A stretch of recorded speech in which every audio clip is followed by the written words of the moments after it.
What tactics allow a hospital to reduce a 5,000 bill for a common man like me to just 500? I believe this kind of corruption occurs daily in at least 25 to 40% of healthcare settings. Okay, I don't even know what injection the patient is receiving. Sometimes they might even inject sterile water. Okay, they might say they gave me penicillin. Otherwise, they might say they gave me antibiotics. Okay. When I diagnose the flu, I don't need antibiotics. Yes. Okay. Why give them antibiotics? If these people are in insurance, like CGHS, or state government agency insurance, the understanding is that the higher the number of antibiotics needed, the more remuneration the hospital can get.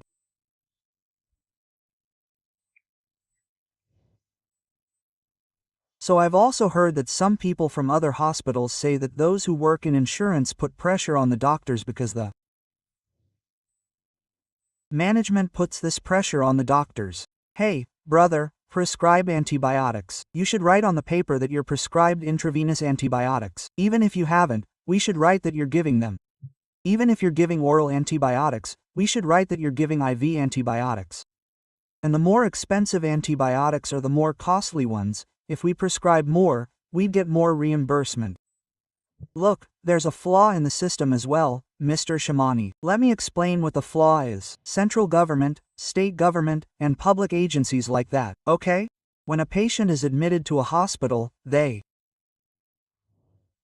need a lot of other things. They need gloves for infection control, okay? Sanitation issues, and all of these things. Patient gowns, they don't cover any of the costs. So, these hospitals have to manage this. So, they know that if you do this or that, they'll get money from that. So, there's a bit of a system flaw. Okay, that this has been going on for years.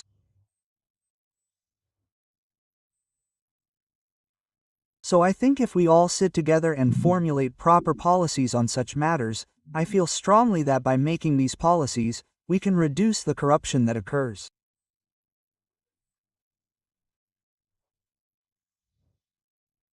But there are many hospitals that use even more unfair tactics. Yes, absolutely, I sell to people from there. The medical representatives and the medical doctors who work there, or the financial approvers who work there. I remember 4 years ago when our insurance manager came and told our management committee, "Sir, this is the only hospital in all of Telangana and Andhra that doesn't bill for antibiotics, etc. We have a digital system. When we're starting at Continental, we're starting with a completely digital system." What does that mean? Our records are electronic medical records. Doctors can't write anything on paper. What does that do to us? Question mark. Once you enter it into the computer, you can't change it. Quote, "I've told them to record what they owe patients." What changes are they asking for? He said, "No, create a file on another piece of paper." It was written on the back of the file that the paper would be used. I kicked him out of the room. Then you brought me a message like this, and I was under a lot of pressure. They were saying that 99% or 100% of hospitals in our area do this, and we're getting pressure from those who pay us, asking why we're not doing this. So, this is a systemic problem. We need to study this properly and fix it simply. We need to fix it simply. We need to pay where we need to pay. We need to reduce where we need to pay. When this is done, the system will become good. But do you think some hospitals use unnecessary tests? Yes. Just to increase bills? Yes. What unnecessary tests should we avoid? Yes. This problem isn't just in India. I've lived in America for over 40 years. Yes, so, okay, it happens there too. But there's a difference. What? In America, it's because of legal fear. If we miss a diagnosis because we don't do this, we could face a lawsuit against the practice of misconduct. Okay. So, that requires running around to lawyers for 3 years.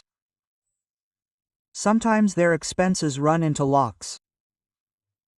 So, that fear is why we call American medicine defensive medicine. For this defensive medicine, we have to do so many tests. But what do we have? You know, good doctors are everywhere. We have them in India too. In every city. You know, in our hospitals, there are good doctors everywhere. They are always connected to the doctor's intentions. Okay, if there is proper management oversight in the hospital. Okay, there is oversight. A proper policy framework is created. Such businesses don't operate in those hospitals. So, when they're not monitored, oversighted, there are no committees, no reviews, how do doctors benefit? Doctors understand that if they generate this much revenue per month, they'll receive this much. If their revenue is low, their bonuses and incentives will be reduced. So that's a problem. It should be a doctor's policy and oversight. If someone has bad intentions, then the oversight should call those doctors to a committee. They should be informed. They should be warned. If they say anything, they should be fired. I started my hospital with the same philosophy that Continental brought to India from America. I didn't start it as a corporate hospital. I ran it as an institution. During my 4 to 40 years there, I served on various committees, from chief of staff to president of the hospitals. His training, his observation, I wanted to bring him back to India. Okay? So with that intention I came back.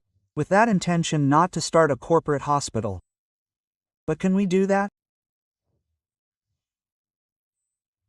So a doctor's intention, oversight committees, review, stewardship programs, education and silent information are also needed.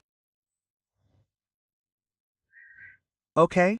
If that happens, the hospital will run perfectly. Thank you so much for watching this clip till the end. If you want to see more such clips, then subscribe to the Rajman Clips channel.